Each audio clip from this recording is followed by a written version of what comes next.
Hi, everyone, and welcome. I am attorney Yael. I'm an immigration attorney here in Southern California, coming to you live, here to answer your immigration questions.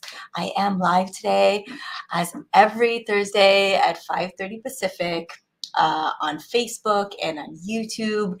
And like I said, here to answer your immigration questions. We get questions that are sent to us during the week. So I'm going to answer a few of those today. And also, I'm going to answer any questions that come in live. So if you have any live questions, feel free to write them in the comments, and I promise to get to them. Anything that we discuss today is general information. Okay, it's not considered legal advice, but I am happy to give anyone legal advice at a consultation. If you are interested to reach out to us, our number is kind of going on the screen here below.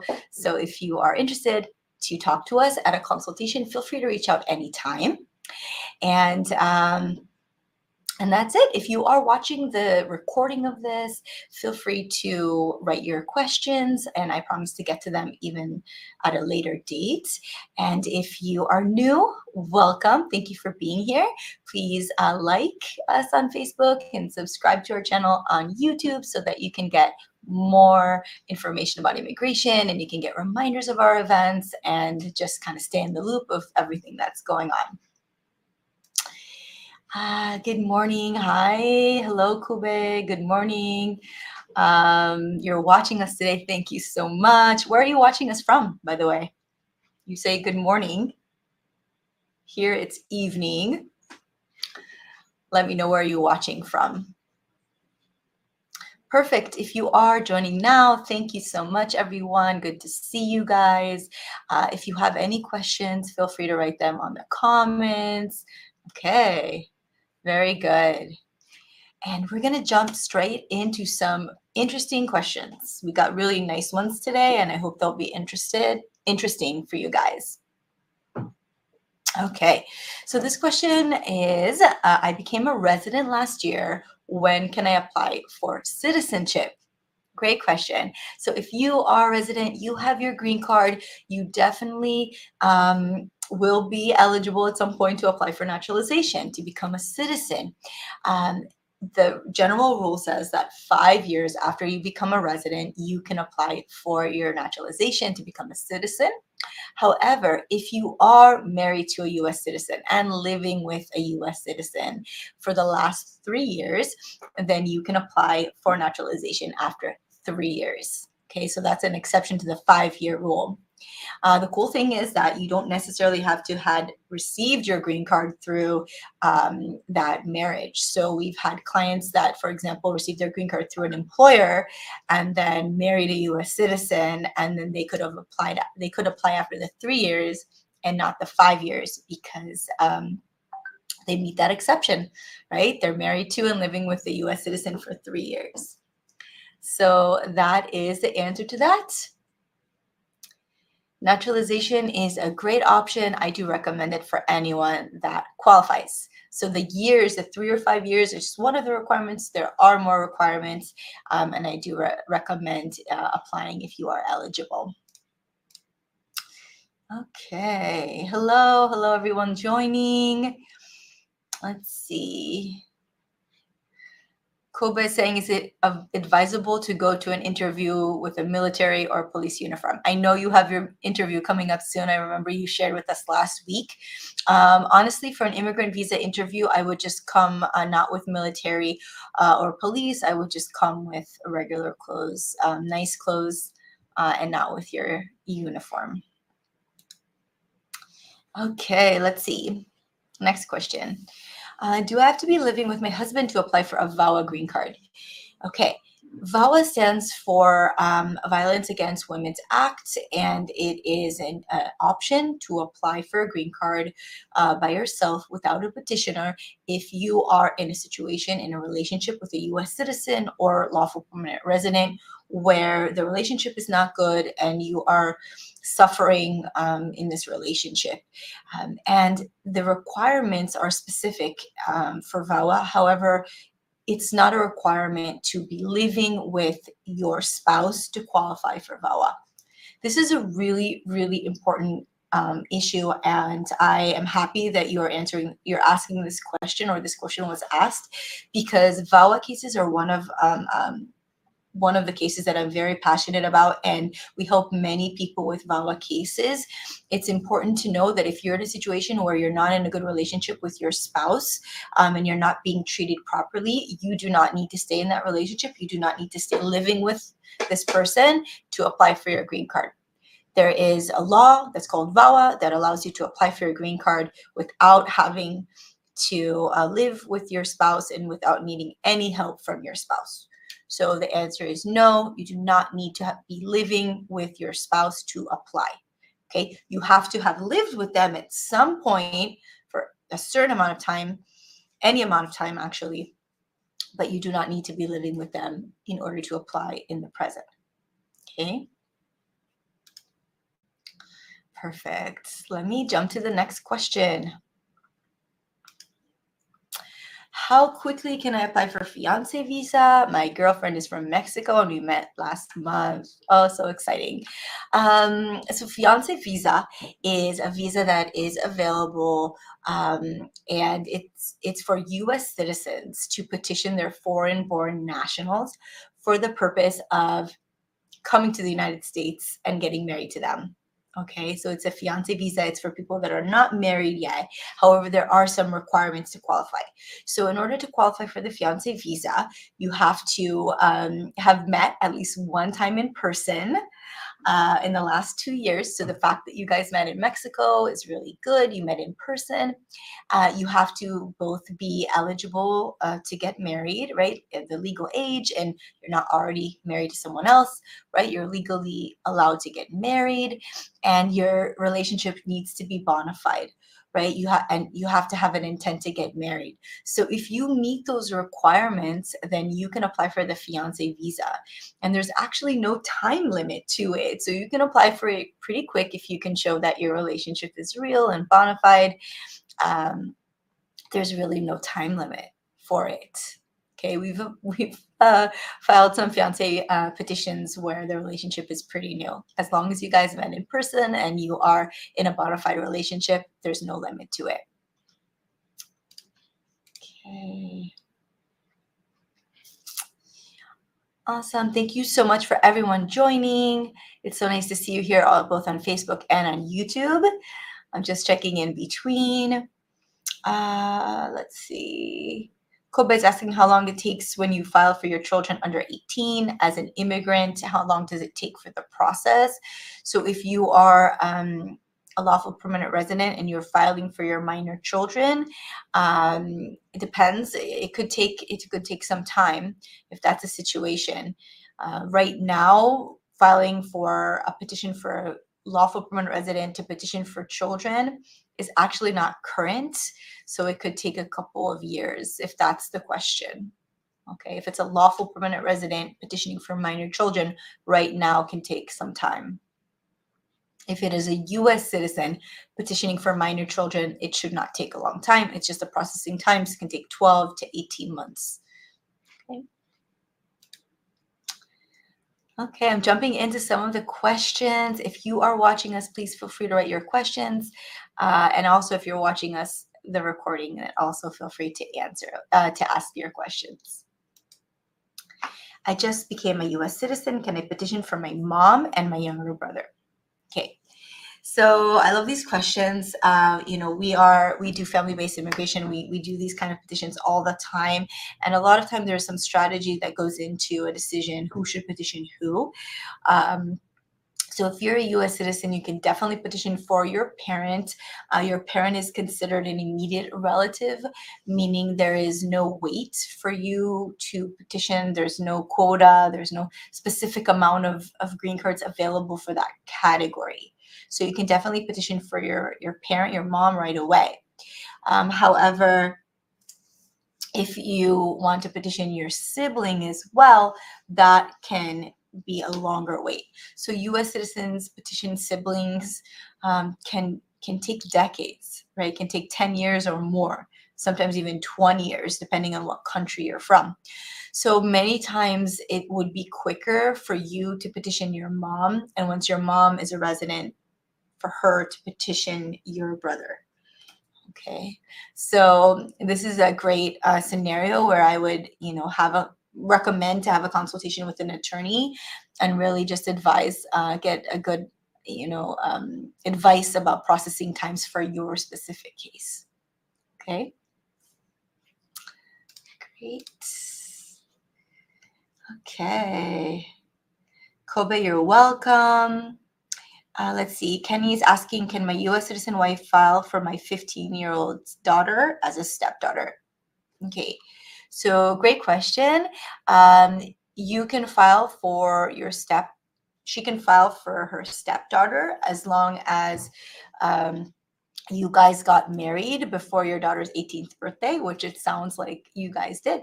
So for immigration purposes, you can petition a stepchild as long as the relationship was created before the child's 18th birthday. Okay, for immigration purposes, it's considered just a regular parent-child petition. Kobe, I would love to be your lawyer. Just feel free to contact us and schedule a consultation, and we can discuss it. Okay. Perfect. Okay, guys, really great questions today. Let's see. Okay, this is a question. How do you know if you qualify for the U visa? So a U visa is a visa that is available for people that have been a victim of a crime in the United States. There's certain crimes that are considered qualifying crimes, and they would be permissible for the U visa. So it's not every crime. It has to be considered a qualifying crime. And you would have to show that you have assisted law enforcement by reporting your crime to the police. So in order to qualify for the U visa, you have to have been a victim of a qualifying crime, and you must have reported this to the police. Okay. If you have both of these factors, then you can apply for the U visa, and most likely you would meet the requirements. Now, this is an individualized situation, so every case is different, but those are the two main requirements that are necessary for the U visa. So if this is your case, please reach out to us, or any immigration attorney, for an evaluation of your situation. Okay, an attorney would be able to let you know if this is a qualifying crime or not, and we can help you figure out if you qualify. Okay, perfect. Let's see. Okay, next question. Can I petition my wife for a green card if we're not living in the US right now? Also, really good question. So this question has to do with something called domicile, and you may have heard about this before if this is your situation. So you can petition, if you're a U.S. citizen, you can petition for your spouse. However, you have to be domiciled in the United States to qualify as a petitioner, meaning you have to be living in the United States. So if you're not living in the United States, you're living in a different country with your wife, and you guys are interested to move back to the United States and have your wife immigrate here, then you definitely can still go through the process, but you would have to show that you have the intent to reestablish your domicile once your wife receives her immigrant visa, once she's able to immigrate to the United States. Okay, so this is very specific. It's a very specific scenario, but it is definitely something that is solvable. So if you are outside of the United States and you want to petition for your spouse, you can do it. But I do recommend having some advice on how to do it the best way, because you might receive some pushback from the consulate or the embassy saying, wait a minute, but you're not domiciled in the United States. How do you qualify? So you have to show them that you do qualify. Okay, that you intend to reestablish your residence, your domicile in the U.S. Awesome. Perfect. For those of you guys joining right now, I am Yael Brudner. I'm an immigration attorney here. I go live every Thursday on Facebook, on YouTube, and I answer immigration questions. If you're new here, I would love for you to like us on Facebook and subscribe to our channel on YouTube so you guys can get some information about immigration and invitation for our events, just like this event. Okay. Okay, let's see. I'm going to jump into some of the questions.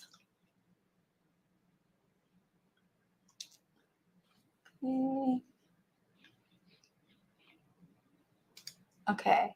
I've been in this country for 20 years since I was a kid. I'm now married to a U.S. citizen. Can I file for my green card in the U.S.? Okay. This is a common question. We received it multiple times, so I can answer it. So if you are in the United States and you are married to a U.S. citizen, then your U.S. citizen can petition you for a green card. And the logistic of your process will depend on how you entered the United States. Okay, there is a couple laws that come in play here. And generally speaking, if you did not enter with a visa or you did not enter legally to the country, and you're married to a U.S. citizen, you will need to leave the United States in order to apply for your green card. However, there are some situations where you can apply for your green card in the United States without leaving, even if you enter the country unlawfully 20 years ago when you were a kid. Okay? I'm going to review some of those situations where this might be applicable to you. Okay? So the first one is if your spouse is in the military. Okay, if you have a close family member, a child or a spouse or a parent that's in the military, then you can apply for something called parole in place. Military parole in place means that you might be eligible to get that legal entry that you need without even going anywhere. Okay, it's called parole in place. And if you have it, then you might be eligible to apply for the green card here in the United States without leaving. Okay, it's a special benefit for military families. Okay. Another way to get your green card here in the United States without leaving is through a VAWA petition. Okay, if you're married to a U.S. citizen, however, the marriage is not a good one and you are suffering in your relationship from emotional, mental, psychological abuse. It doesn't have to be physical abuse, but if there is domestic violence, if there is abuse in your relationship, then you are eligible to apply for your green card in the United States, right, without leaving. You might be eligible to do that through a self-petition that's called VAWA, okay? Another way is if you have an old petition. So someone petitioned you or someone petitioned your parents before 2001, you might be eligible for a special benefit called 245I that can allow you to apply for the green card in the United States without leaving. Okay, and there's also options through humanitarian laws like the U visa for people that were victim of a crime or the T visa for people that were victim of human trafficking. Okay, so yes, it's complex, right? There's a lot of things that go into this, but generally speaking, you might have to leave the United States if you have not entered legally to complete your process, but there are ways out there that you might be eligible to apply for the green card in the United States without leaving, even if you have an unlawful entry. Okay, so if this is your situation, definitely reach out to an attorney. We would love to help you. And let's review your case to see if you qualify for one of these exceptions, okay? Let's see. Yes, man. You asked a long question on YouTube. Let me read it for a second, okay? My friend applied for DACA and wrote his correct entry date in port of entry, but he wrote iwi on his DACA application. He recently found the passport he entered with it, and it shows it entered on B1, B2, I'm assuming. He's now married to a U.S. citizen and adjusting status. Will USCIS consider the fact he wrote iwi as a misrepresentation? The passport with visa was recently found. It was lost when he filed for DACA. Okay. Well, this is a very specific situation. First of all, the question is, what was his last entry, right? It sounds to me like what you're saying is that the last entry was legal with a visa, but in fact, he wrote it that it was iwi um, instead. And maybe this could happen, if someone is really young when he entered, or he's relying on a parent or a family member to let them know how they entered, what the last entry was. I would definitely seek advice of an immigration attorney with his adjustment of status case, with his green card case, to be able to explain this discrepancy if this comes up. Okay, he was at 4 years old, very young. Yeah, so this could be the reason why. Okay, that he's just relying on information from someone, and apparently that information was wrong. So what I would suggest is to hire an attorney, get a consultation for the specific case. And, most likely, I don't think it would be considered a misrepresentation if it was all kind of an honest mistake. So I think it should be fine, but I definitely would recommend to have an attorney to advocate for him. Okay. Perfect. But that's a good question and interesting situation. And thanks for the question.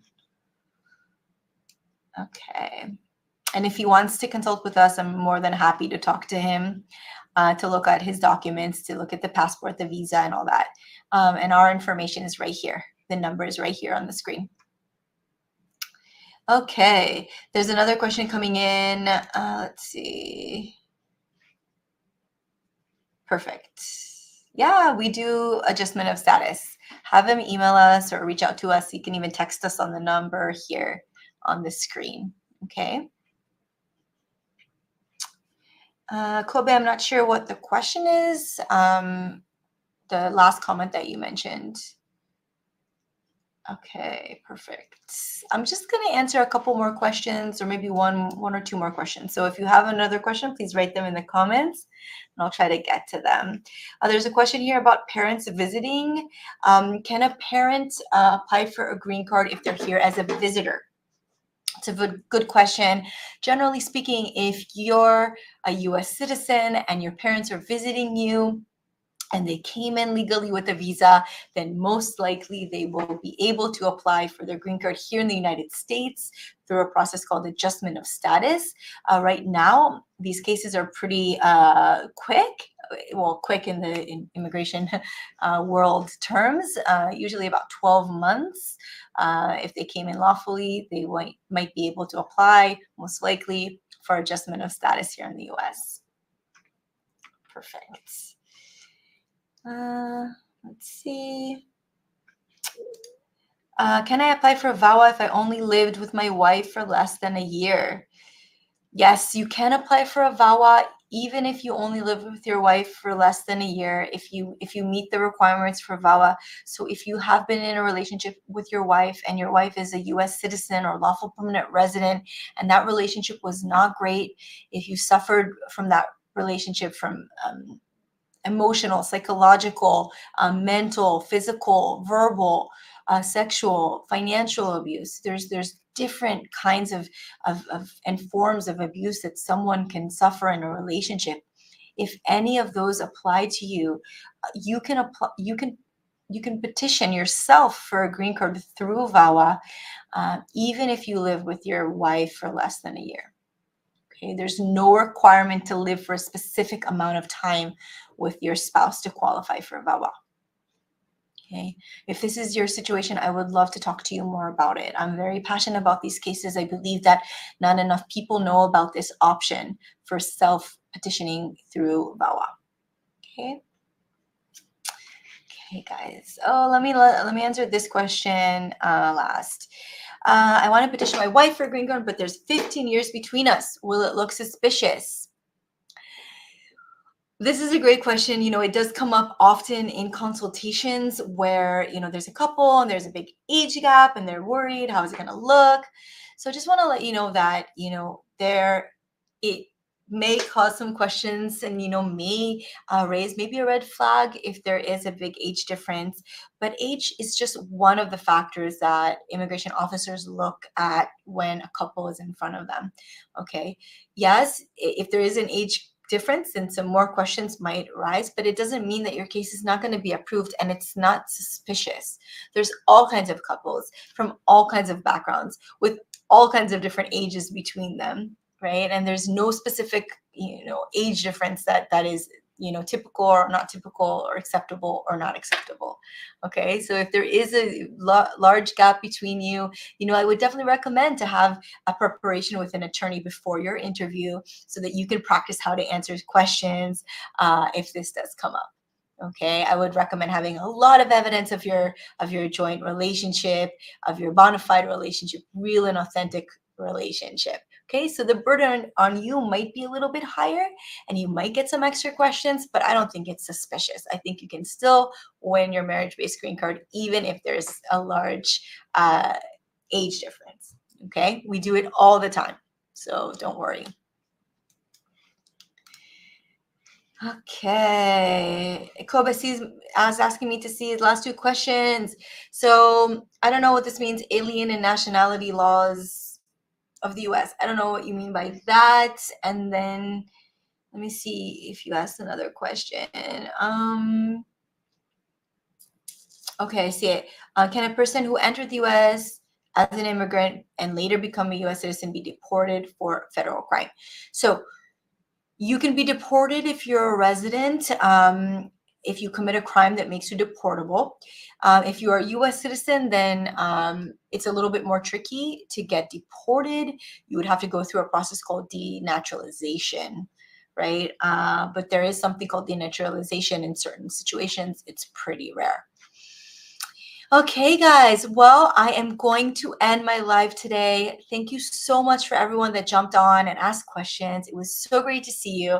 I'll be here next week, same time, same location. Please like us on Facebook, subscribe to our channel on YouTube, and take care, be safe, and I'll see you here next week, guys. Okay?